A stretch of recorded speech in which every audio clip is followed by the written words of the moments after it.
Your Minnesota Vikings are one win away from being the number one seed in the NFC. 14-2, real Super Bowl contenders. Sam Darnold played like an MVP again on Sunday, and he's probably going to be NFC Offensive Player of the Month, becoming the second quarterback ever to do one thing and the first quarterback ever to do another. We're going to gush about Sam Darnold. We're going to talk about how the Vikings ended up beating the Green Bay Packers, and we're going to have a real tough conversation about the fine line of putting a team away versus being aggressive, something that Kevin O'Connell told just a little too much on Sunday. Welcome to the Real Forno Show. Ladies and gentlemen, welcome to the Real Forno Show, hosted by the one and only Tyler Forness. A to Z Sports sought him out to be their Minnesota Vikings reporter and NFL analyst. And he's a proud contributor over at SKOL North's Purple Daily. Tyler is also the captivating host of The Good, The Bad, and The Hungry on the Voices of Wrestling Podcast Network, and a founding member of Vikings First and SKOL. Welcome, ladies and gentlemen, to another episode of the Real Forno Show. I'm your host, Tyler Forness. With me, as always, top left corner, he is producer Dave. Dave, Minnesota Vikings. They are 14-2. The Vikings have not had this many wins since 1998. They are on their second longest winning streak of all time, with their longest being, I think it was 1976 when they won the first 10 games. I believe that was the second to last or last of the Super Bowl years. Last. It was the last. This team is not just good. They're consistent. They play some dominant football, but there are still some concerns that we have, and we're going to talk about all that here today. One of the biggest things I want to talk about, and I want to get this out of the way, I thought the officiating was really bad on Sunday. I thought it was bad on both teams. I thought both teams benefited and got hurt because of the officiating. Now, I have not been able to dive into the All-22. It came to me about a half hour ago, so that is going to come tonight and tomorrow.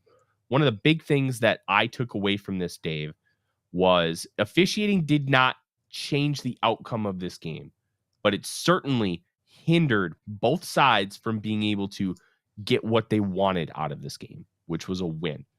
The Vikings were still able to get that win, but man, I did think Cam Robinson was technically holding on that Justin Jefferson insane catch, but you probably don't call that. But the way that they're kind of like a trigger for referees, to my knowledge, is when you have a forearm across their chest when they're getting away from you, that kind of looks like a hold, okay? And I thought there was a holding, but it was close enough where you could argue that, hey, you know what? You probably shouldn't call that considering some of the context, but it is what it is. I thought both encroachment penalties, the neutral zone infractions, the one on the Packers, I thought was bad.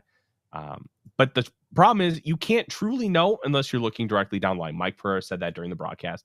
I thought the Jalen Redmond one was just as bad. It was egregious. He did move, and that's kind of like in your brain as an official, that's what you're looking for. But what they did not verify was the fact that he actually went into the neutral zone, which he did not. I thought some of the pass interference, like those type of calls, were a little questionable. The Byron Murphy one that everybody's been talking about, I didn't agree with it. There was contact, so that's why it got called. But the way the rule is written, it's did you impede the player from being able to catch it? Did you interfere with his ability to catch it other than you're going for the football too? Because remember, the defender has just as much of a right to the football as the receiver. But you can't go through the receiver. You can't contact them. You can't hinder their arm from raising. There are other rules, kind of language in there. I didn't like that call. Overall, I just thought the officials were poor. And that's not an excuse for the Packers. That's not, hey, the Vikings got lucky. It was bad for both sides. I just want consistency. That's all I've ever wanted. I talked about it on last night's post-game show with you, Dave, which I highly recommend. when you guys have an opportunity to go back and listen to, because this is that, like, these post-game shows are nice because it gives you kind of that raw first emotion, which is why we go live at the 2-minute warning every single time, because you get that raw instant reaction. I come on later because I'm doing my own writing stuff, and Dave usually goes solo or has a guest or two from the network while we kind of have those conversations. But it's a good semblance. Hey, this is what we're feeling after the game, and then we get more level-headed with the in-depth analysis and the stuff like the all-22 when I get into it, which that will be a big focus of the show later this week, to be determined on when that show is, because I will be busy all day Wednesday, so there will be no Real Forno Show on Wednesday. Dave and I will update you. We already talked about that, Dave. Well, I know. I was just curious what you're going to be busy with. Oh, I will be watching and analyzing the college football playoff, and I will be doing it at a house that is not mine, meaning I cannot sneak upstairs and do the show. But there will be a second show. You will get to see it, I promise. But it just will not be on Wednesday. And I'm hoping to have a special guest. Is a to be determined. Freddie, I don't believe the refs even make $200K a year. I think they make around 100 to 115. Like, that's some for a part-time job. Yeah. The NFL refs should be full-time. They should be doing some officiating over the summer. They should be doing simulated games. They should be watching film. They should be talking about things. You should be talking about what you're seeing. These crews should be getting together over the summer and rewatching all of their games and deciding, hey, I made this call. Why did I make this call? Was it right? Was it wrong? And be better for it. But they don't do those things. Now, they do have some like coaching clinics, and they do have that kind of stuff, but it's nowhere near what it could be. And the problem with the NFL is they are not an innovative league. They are a reactionary league, and they have been for some time. When a problem comes around, they will fix it. But the problem has to present itself first. They're not going to go out of their way to stop something until it has an impact. The low hits to a quarterback, it was Carson Palmer first, then Tom Brady second, and then they made a rule that you can't go low on the quarterback. The hip drop tackle, well, it took guys like Mark Andrews suffering a nearly broken ankle and what was a high ankle sprain for them to ban the hip drop tackle. This is what the NFL does. They do not try to be, what's the word I'm looking for? Be revolutionary. Proactive. They're not proactive. They are reactive 100%. So it's just going to be a frustration that we have with the National Football League. They should make them full-time. They haven't. Plus, a lot of these officials I don't think want to be full-time. Guys like Ed Hockley had a law practice. Some of these guys are like doctors and stuff. They have careers outside of this. They turned a side hobby into a second full-time career. That's like, the officials are not going to want that to go away unless you give them a bunch more money. The NFL doesn't want to do that. The NFL doesn't want to spend more money than they have to. So I find that very interesting. But it's so fascinating to me as we spin this forward, talking about the Minnesota Vikings. 14-2, Dave. Preseason, I predicted 7, 8, 9 wins, somewhere in there. Maybe they get to 10 if a lot of things go right. I did, during the offseason, say, if everything hits for this team, they could be really good. But everything's got to hit. And the likelihood of that happening is very low. I put it like 95th percentile or higher. That kind of stuff. It's hard to get that high. Well, guess what? They did it. Here we go. Well, not everything is perfect, but it's close. It's magical. A lot did go well. Yeah, and I apologize, I'm still dealing with a little bit of a cold. It's not that it has to be perfect, but so much has to go right for you to overcome your own flaws. And the Vikings, look, they're flawed. They are a flawed football team. They are inconsistent, but when they get on a heater, oh boy, are they really, really good. But they continue to hinder themselves when they don't have to. What do you call it? the interception by Sam Darnold. That plays like that are why Sam Darnold's been so good. But that cornerback, I think, was playing in palms. Like that kind of coverage. But when I was watching the QB school just before we went live, and it almost looked like cover 3, and then he was also just going rogue, and it kind of messed with Sam Darnold's head a little bit. Like not in a bad way. It's when you go rogue and you play a complete opposite coverage, it can mess with anybody.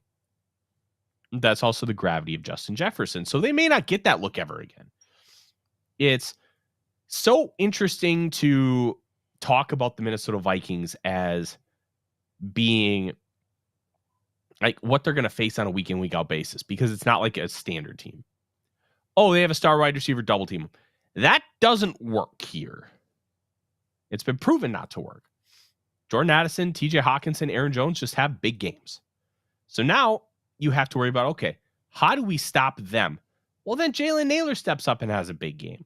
It's very hard to be able to stop this Minnesota Vikings offense. They had one game where they weren't very good, and they moved the ball a lot. And that was against the Jacksonville Jaguars. Now, the Jaguars, Dave, they just forced turnovers. Darnold moved the ball pretty well all game. But those turnovers just were crippling, and then they just could not convert touchdowns. They just couldn't do it. Those factor in here. Those are a big part of this conversation. And when it comes to like the Vikings as a whole, like, that consistency on offense has been such a big thing. DVOA on offense, they were weeks 1 through 10, I think they were 18th in the NFL. Weeks 11 through 16, or is it 17? They're 8th. 17 now. They're 8th. It's been a really impressive transition to watch this team just kind of get that confidence and get that ability to stay consistent. And that's the big thing here. Consistency, because you can get the explosives, which the Vikings have done. I honestly thought that they should have had another touchdown. That first Jordan Addison deep ball, I even said, when that opportunity is there, you got to hit it. Sam Darnold need to lay that out 2 yards deeper. That's a touchdown. But JT O'Sullivan on the QB school made a really good point. At that point in the field, he does not like to see that be play action because it takes too much time. If you don't have that play action fake and you just have a standard 5-step drop, that ball in that position is probably still wide ass open, and he doesn't have to hold up for the ball. Those little details will end up mattering. Now, play action is how the Vikings like to run their deep shots, and it's hard to really criticize them because they've worked. They've worked consistently all year. But it's an interesting data point from somebody who understands the game, somebody who understands how the NFL works and how play callers will call games and design playbooks, because he's been there. He's been on so many teams, seen so many different playbooks. It's like, this is why you listen to somebody like J2 O'Sullivan, because they've been there. Like, J2 O'Sullivan kind of reminds me of Kevin O'Connell in a way, where there's some of that backup mentality. There's some of that, I understand what's going on and I can communicate it to people. Now, you can also talk about it where, hey, maybe he's not necessarily the coach that KOC is, and he may not be, but I don't think he wants to coach. I think he wants to do what he's doing, and he's really, really, really good at it. But to be able to understand what these guys are doing and how they're constructing things and how they're talking about it, I think is a really, really important factor in the Vikings being able to do all the things that they're doing, to be able to communicate that. And look, I thought it was really interesting that he said that he doesn't like the play action element there, Dave, because it does slow it down a little bit. And those little details end up mattering, and they matter so much more now that you're facing great teams. Dave, the Minnesota Vikings this year against teams that currently have winning records, do you know what that number is? No, I do not. 5-2. They are 5-2 against teams with winning records. Okay.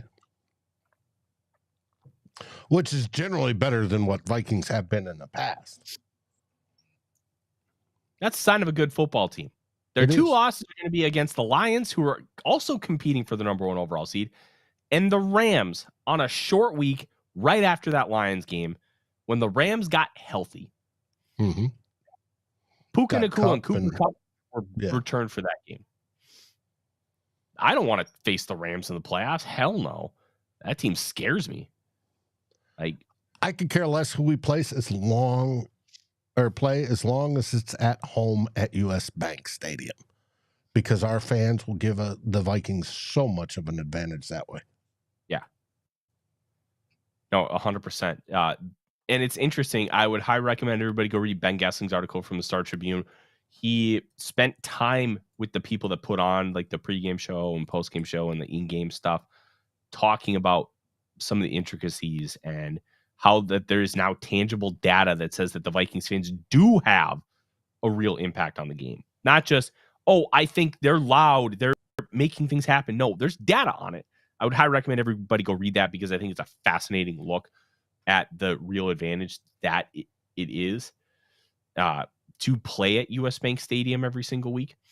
I think that's fascinating. I do think that being able to play at US Bank Stadium would be huge.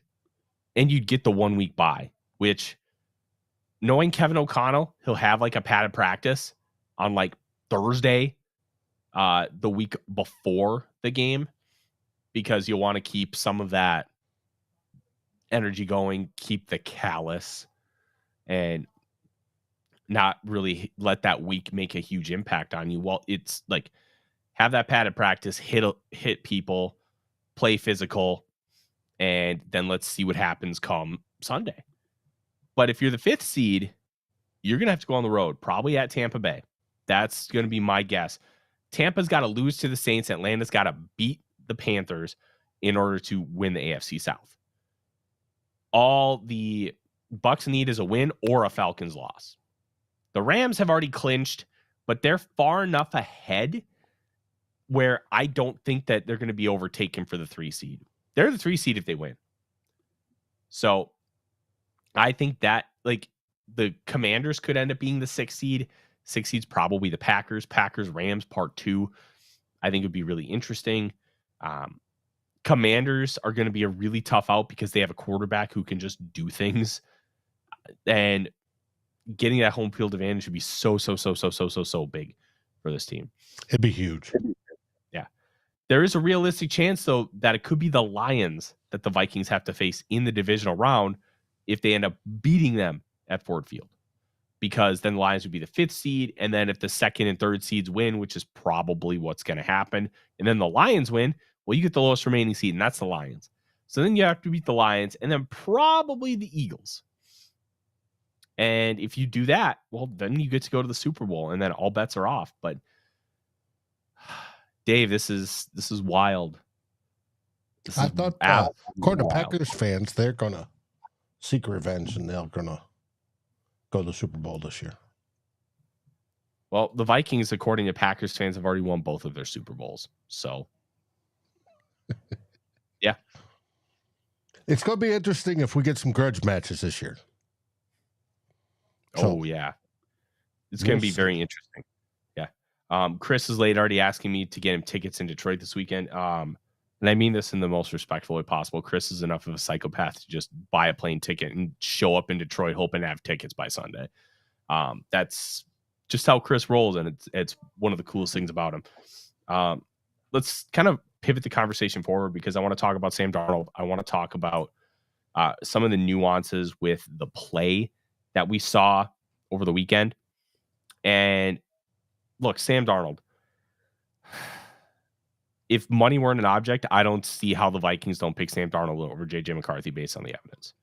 Money is the only thing to me that keeps it a conversation. We've had that discussion here. We're going to probably have it a couple more times as the season goes along, because the idea of drafting JJ McCarthy was he would turn into what Sam Darnold is, and you'd pay him $5 million a year for the rookie contract. That's the idea of JJ McCarthy.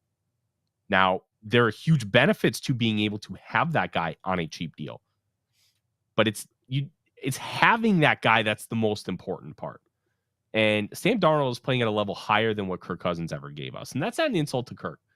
Kirk just isn't the same type of quarterback that Sam Darnold is. He's not the contained gunslinger. He's not the guy who's going to maneuver around in the pocket really well. He's not the guy who's going to bail the pocket and be able to make a play with his legs. Those just aren't Kirk Cousins games. And Kirk Cousins was a very good quarterback for this team. But Darnold takes it to a different level. He elevates. He is able to do things that Kirk just wasn't able to do, and that brings a new level of impact to the offense. The whole idea behind J.J. McCarthy was he'd play like Sam Darnold is right now. And I think that is going to make things really difficult as we kind of approach the offseason, and we won't kind of bog you down with even more of that. But it's so hard right now to envision a Minnesota Vikings team without this guy on it. You saw how the team welcomed him into the locker room after that game, where he set career highs in completions with 33, yards with 377, another 100 passer rating game. Dave, only one quarterback has ever also had 13 games with a passer rating at 100 or higher. 2. Darnold's the other one.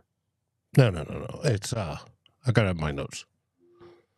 It's Aaron Rodgers in 2020 and now Sam Darnold. And also Patrick Mahomes in 2018. Are you really? Mm-hmm. Okay, that's not what I saw when I did. That have had it for 13 games in one season, in one regular season. Okay. Well, that was not available to me when I did the research. So from the Vikings PR, no less. Okay. Well, I stand corrected. Now, if he has it again Sunday night, he owns it. He'll own the record. Yeah, just like he owns the record for Vikings wins, consecutive wins in the season, or what QB wins in the season. Yeah, Sam Darnold is now the only quarterback to have 14 wins in the first year with the team. Now, remember, Randall Cunningham was on the team for the 15-1 season, but he did not start in week 1 or week 2. Brad Johnson broke his leg in that week 2 game against the Rams. And then, what was it, like week 12? Cunningham was out and Brad Johnson had to start. Like, Cunningham was only the starter for 12 wins. And that's not a knock on Cunningham. It's just the reality of it. So, Riley, we're not going to talk about PFF grades. We're not going to do it. It blows my mind. The defense was so good yesterday, and they were disguising how they were going to do things, the ability to give the illusion of complexity type thing.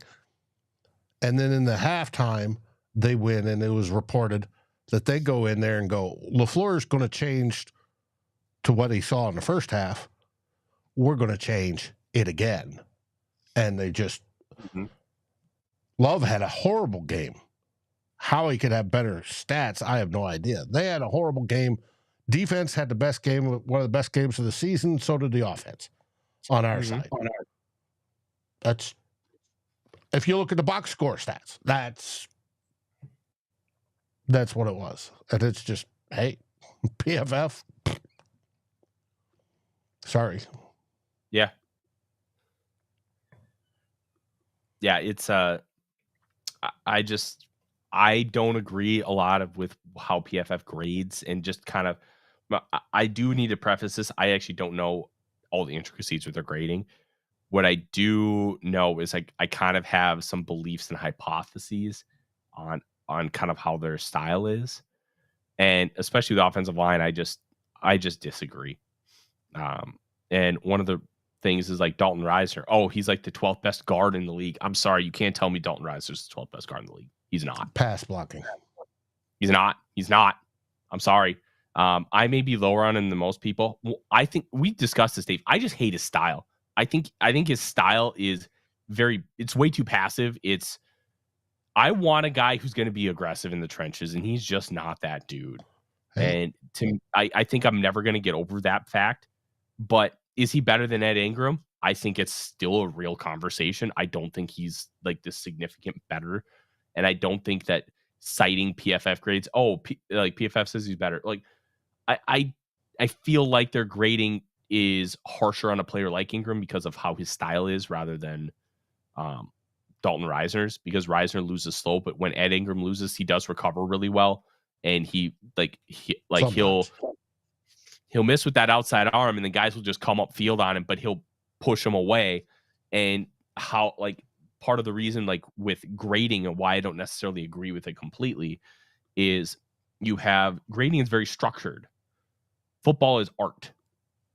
It's like geometry versus algebra. Algebra is a very concrete thing. Geometry is not. And when you have something that maybe veers against kind of how you've structured what you want your grading system to look like, how do you incorporate that in with your data points? It becomes very difficult in that sense to be able to do some of those things. And with a guy like Ingram, I think he gets hindered too much with that grading system. And the raw numbers just look way worse than they should because of like 2 plays. Now you could say 2 plays is still too many, and I would agree. But if he has 2 bad pass rush reps or pass blocking reps out of 40, and they just crater his grade, are you really doing yourself a good service by like adhering to that? That's why I always say, go look at the tape, go have those conversations, go figure it out for yourself. Because even if you're wrong, you're going to learn and you're going to see, okay, this is what I saw. And then you talk to people. Like, some of you may want to talk to me. I talk to people who I think are way smarter than I am. And I'm like, hey, this is what I'm seeing. What do you see? I even asked Ted Wynn, who's like the film analyst for The Athletic, and he called something that Justin Jefferson ran a wrap route. And I'm like, hey, I'm just trying to understand, isn't this a glance route, which is basically like a deep slant, but it's not really a post? You run those a lot with like RPOs, and they're a very timing-based route. But then I got some really good answers. In this offense, I think it's called a Chevy route, which, hell yeah, Chevrolets, baby. Boo Ford. Boo Ford. Boo. And that's how I learned. I learned by doing and trying to learn from there. And I ask people who know more than me so I can try and understand better. Sometimes I'm going to be right and they're going to be wrong. Most of the times I learn a lot. So that's why I always challenge people, go watch the film, NFL Plus, NFL Pro. It's a great resource, and you will find yourself learning and having fun while doing it. This isn't like diving into an algebra book in high school. This isn't learning pre-calculus or environmental science. This is fun. It is football, and it rules. But yeah, I just don't agree with the idea of grading offensive linemen. I just think there's too much nuance. And I don't think anybody's been able to perfectly encapsulate all the nuances with offensive line play and how players win. And then because there's so many different styles, I just inherently disagree with it, like conceptually, because I don't think anybody's figured it out yet. Well, obviously the team's coaches grade their players every week, and they work off of that. But they know what the scheme is. They know what the play call is. They know what the players should be doing. PFF's business model is to do the whole league and everybody. And so you've got to take into account that they're not knowing what the scheme is. They're not knowing what the play call is. They're judging by what they see the player do or not do. And they're using their generalized football knowledge to apply that. Most of the people, I bet most of their graders did play football at one point in time or another, but probably didn't play the line. But it could be wrong that, as Jason says, Booney and Jeremiah Searle says PFF's O-line grades are trash. NFL coaches don't use them. Now, I've also heard otherwise there are some that do, or some GMs that do. We'll find out. But it is what it is. We got a spammer. There's but to me, it just points out that we have such a drought of quality O-line play. And it's been going on for decades, a couple decades now.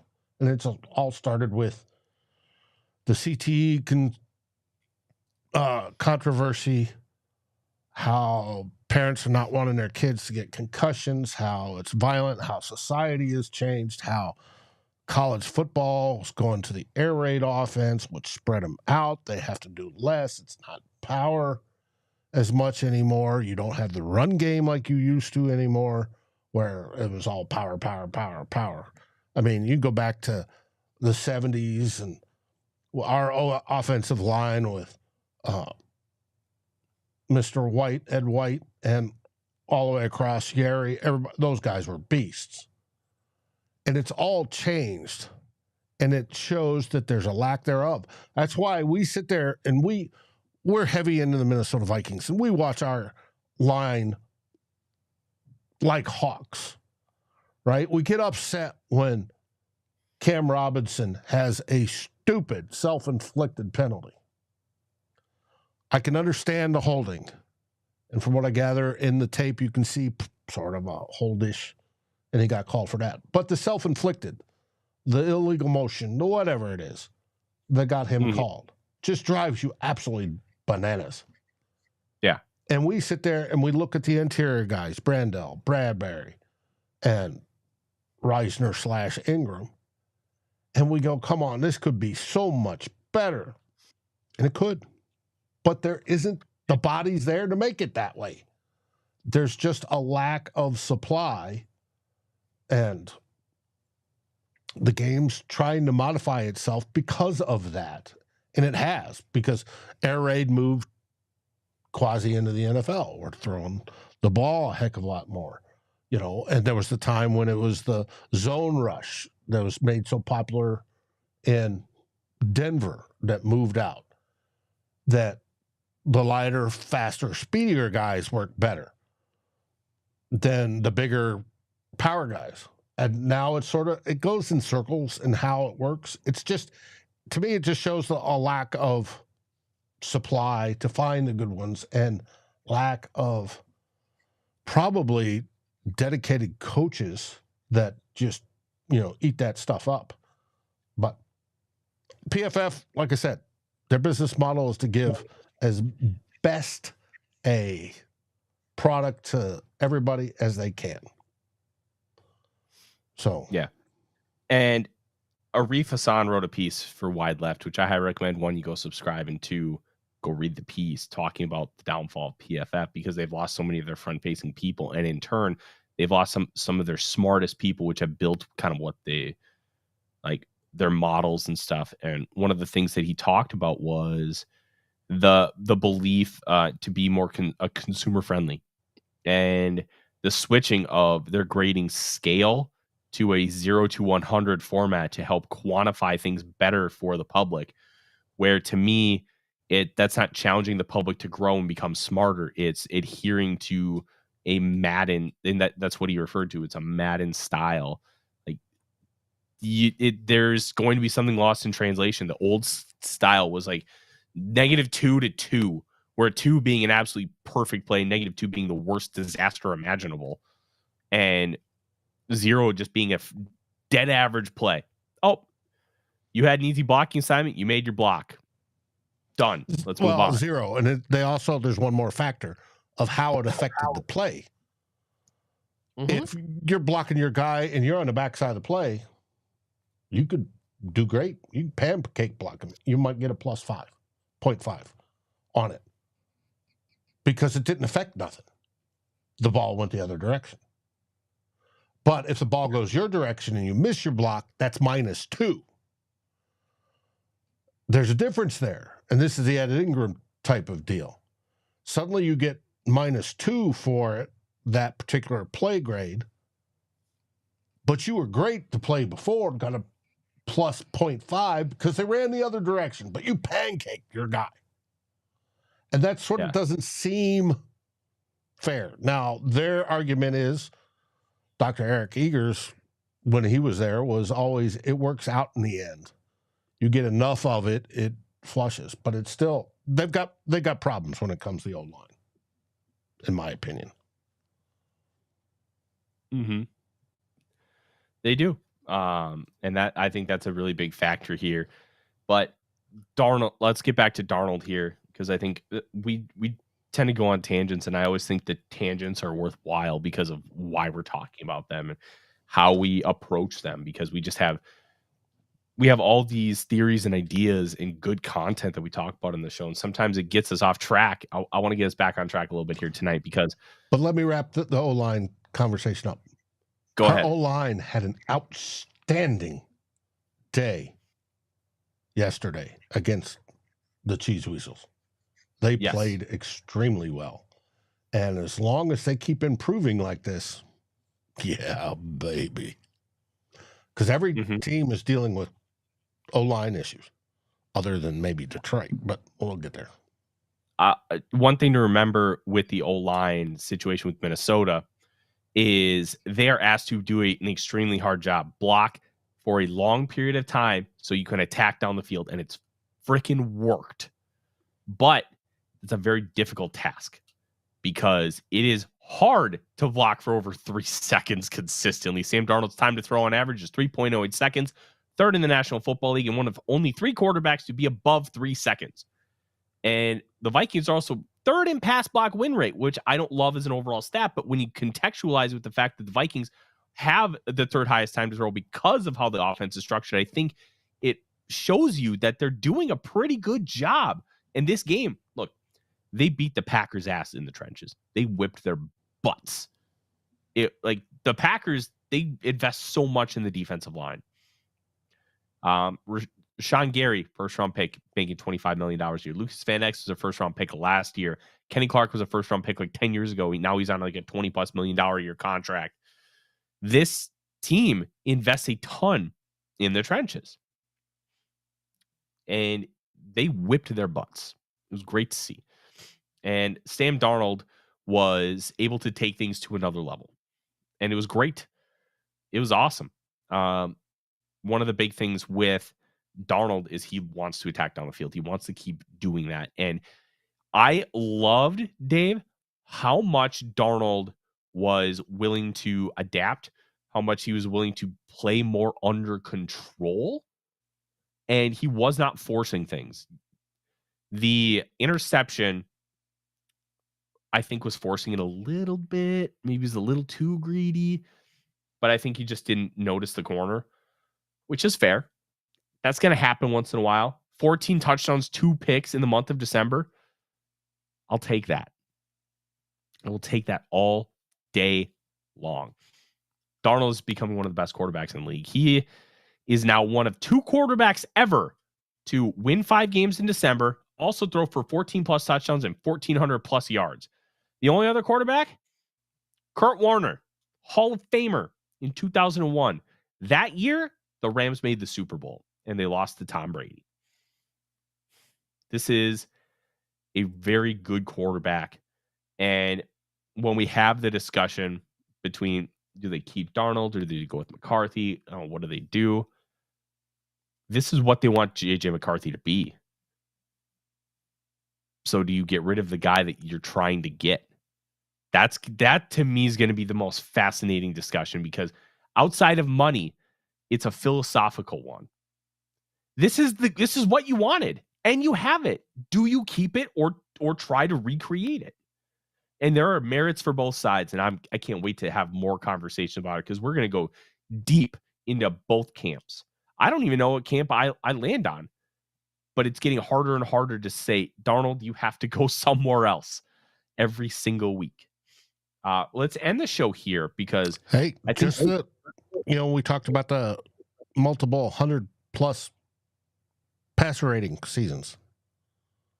The 2 guys on it, Aaron Rodgers in 2011 and Patrick Mahomes in 2018, are both Super Bowl winners.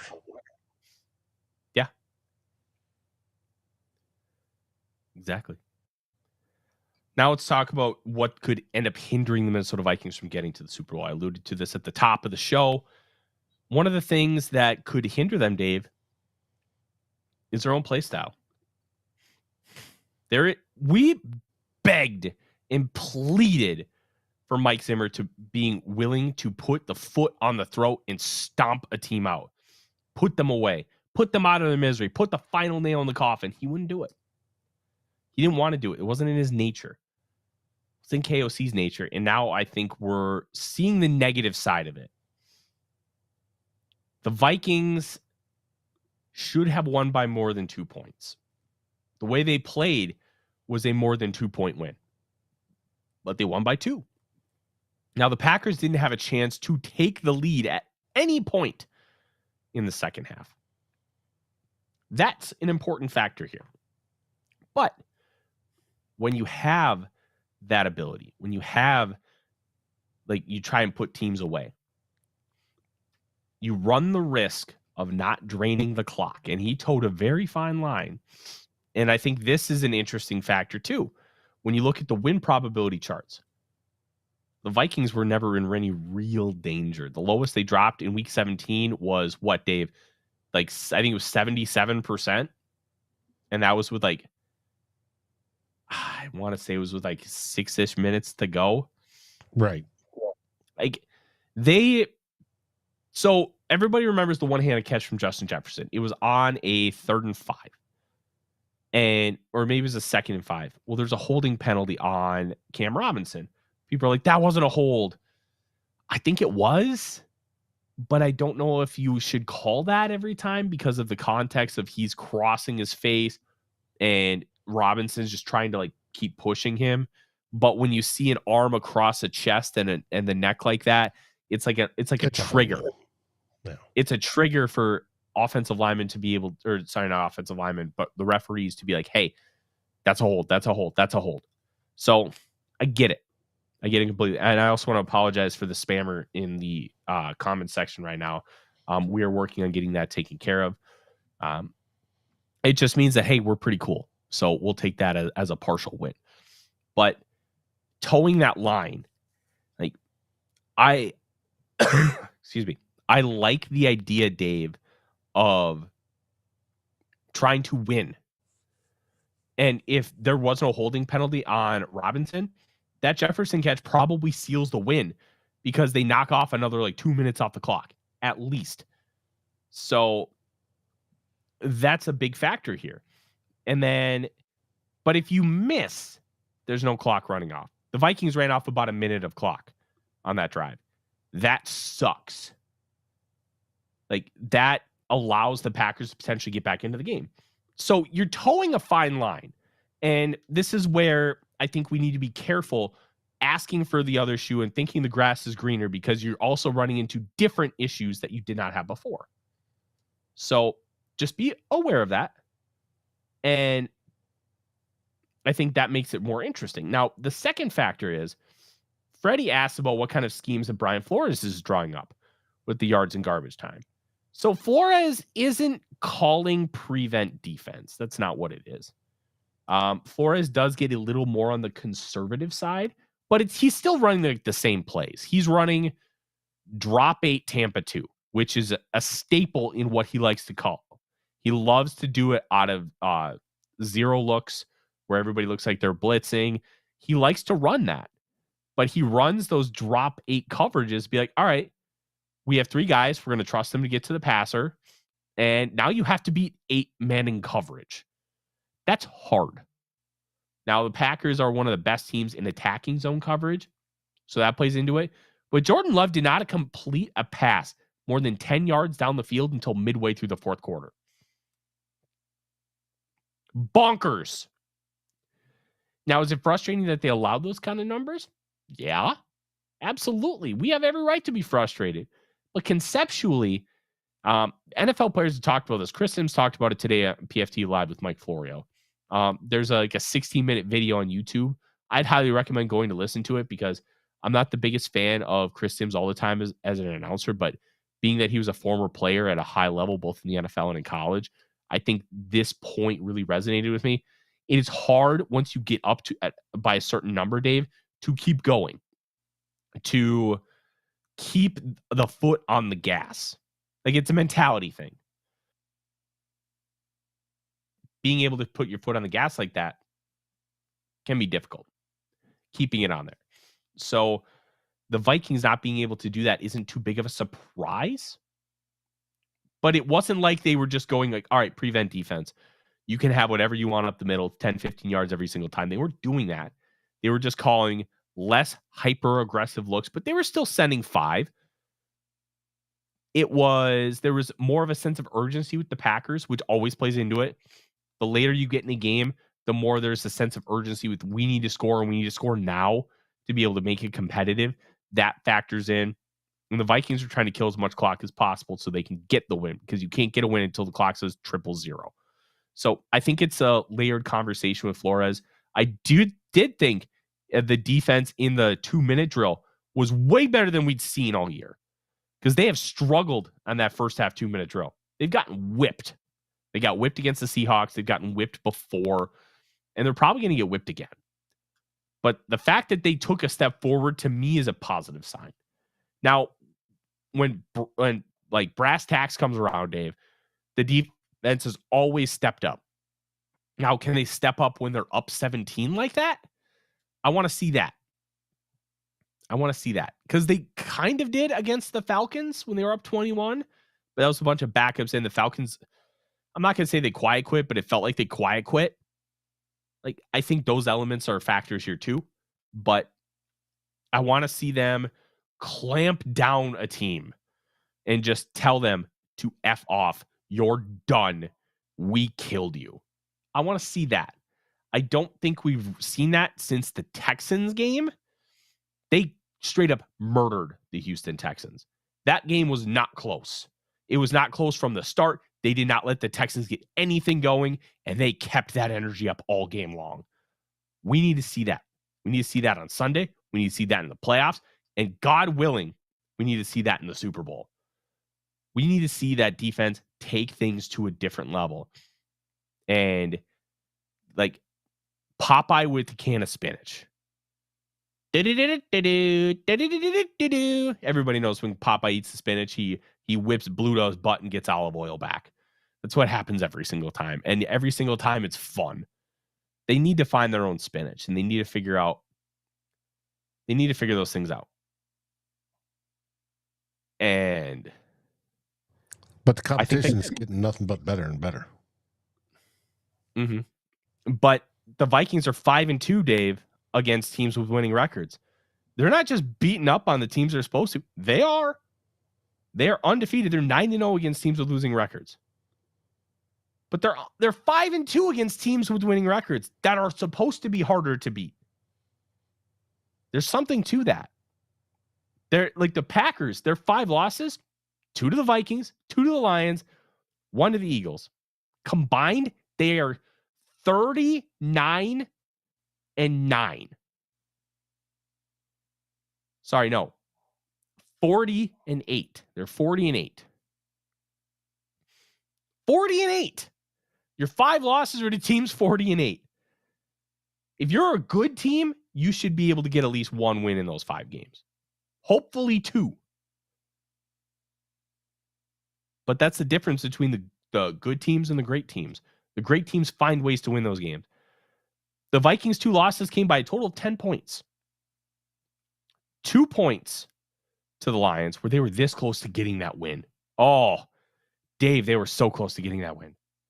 And then 10 points to the Rams, which is almost a 1-score game. But that fluky missed face mask call cost them. So I'm still bullish on this Vikings team. I think they can take it to the next level. I think they can do a lot of positive things. But at the end of the day, they got to show up on Sunday. They got to show up all 3 phases. Mistake-free football. Take advantage of that defense that's going to play hard. They're going to play aggressive. They're going to play a lot of man coverage. Torch them. Block them and torch them. You do that, Vikings can win that game. It's going to be a tough one. 2.5-point underdogs, which is a pick 'em on a neutral field. The only advantage the Lions have on sports books, well, Dave, it's just because they're at home. The Vikings would be 2.5-point favorites at US Bank. It's going to be a great one on Sunday night. This week, I really will be waiting all week for Sunday night. Yeah, and Sunday day is going to drag on. Yep. Yeah, there'll be some good football on, but it's just, we're going to be sitting there. Is it game time yet? Is it game time yet? So, fun fact, in the last 10 years, the Vikings will have now played in their second game, the final game of the year. Sunday Night Football, final week of the regular season. This will be the Lions' third. 2015, the Vikings won 20-13. 2016, the Packers beat the Lions at Ford Field. 2022, the Packers went to Lambeau and the Lions went to Lambeau, beat the Packers, knocking them out of the playoffs. The first two games were the Vikings and Packers trying to win the NFC North, and both those teams did. The Lions lost to the Packers. The Vikings obviously beat them. The third game, Packers needed to win, and they're in the playoffs. And if the Lions got help, they would have been able to win and be in the playoffs. But they won and knocked out the Packers instead. This is for all the marbles. NFC North and the number one seed. Who wants it more? That's going to be what it is. Who wants it more? I'm gonna bet on Kevin O'Connell. I'm not going to bet against Dan Campbell. I love Dan Campbell. I think he's done a phenomenal job in Detroit. He is the exact person that they needed in Detroit to turn things around. But Kevin O'Connell, this team is special. He's special. What they have going is special and real and sustainable. I'm going to bet on the Vikings. You know, it's going to be a hell of a game.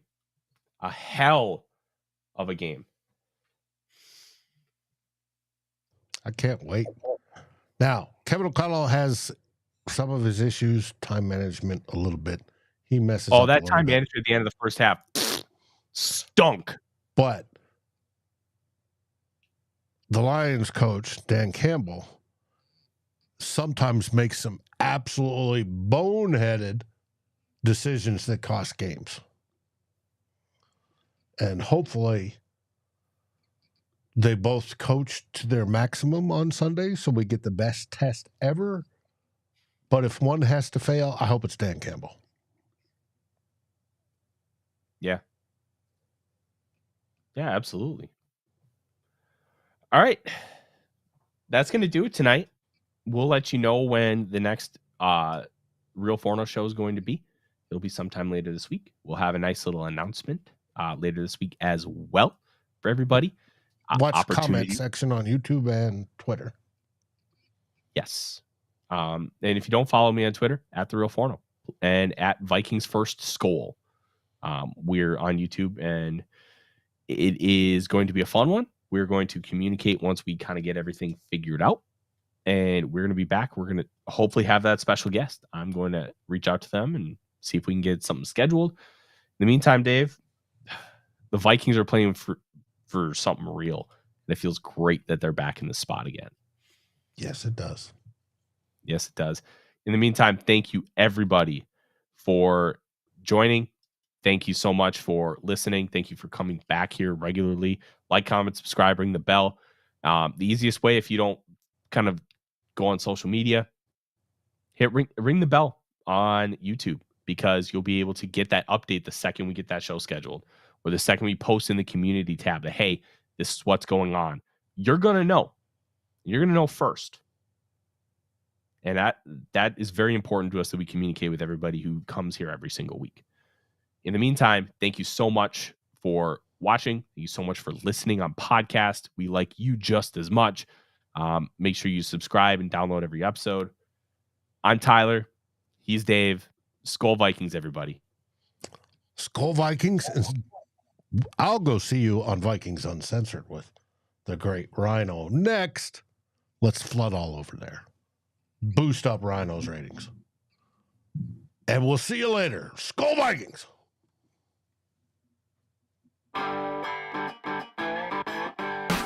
Like, subscribe, and ring the bell to get notifications.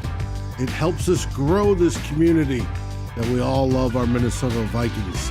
And on behalf of Tyler Forness and myself, Dave Stefano, thank you so dearly for watching The Real Forno Show. SKOL, everyone!